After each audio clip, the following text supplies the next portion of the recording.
looking at an algebraic proof.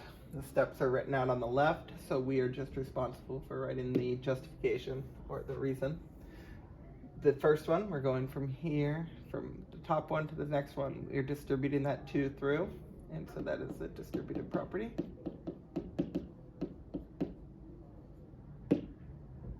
The next change, the 4x moves from the end to the middle, kind of grouping those like terms, and we're allowed to do that. This one, we haven't talked too much about in class, but it is the commutative property, and the commutative property is the one that allows us to rearrange addition or multiplication. Next up, we're changing that 3x plus 4x to a 7x. I'm gonna call this substitution just because I feel like it kind of carries through to geometry a little bit better, but you could also call this combining like terms, taking that 3x plus the 4x. When we subtract the 8 on both sides, that is the subtraction property of equality.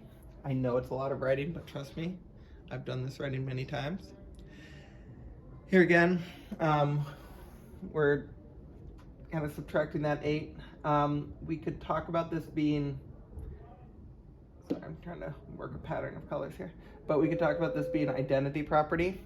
I'm going to call it just a substitution. Just an update on things after school today. There will be no open gym or indoor soccer today due to cheerleading, which will And again, 7x plus 0, that's an identity property. When we add 0, it doesn't change it. I'm going to call it substitution yet again.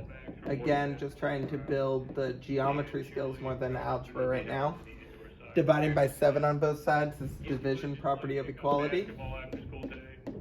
Apologize for the announcements. When we do divide by that 7, again, we got an inverse property happening here, but I'm just going to call it substitution. Cover all our bases. And then again, substitution. It is an identity property of multiplication. There we go. It is a identity property of division. Of multiplication, but just to kind of maintain that flow into geometry.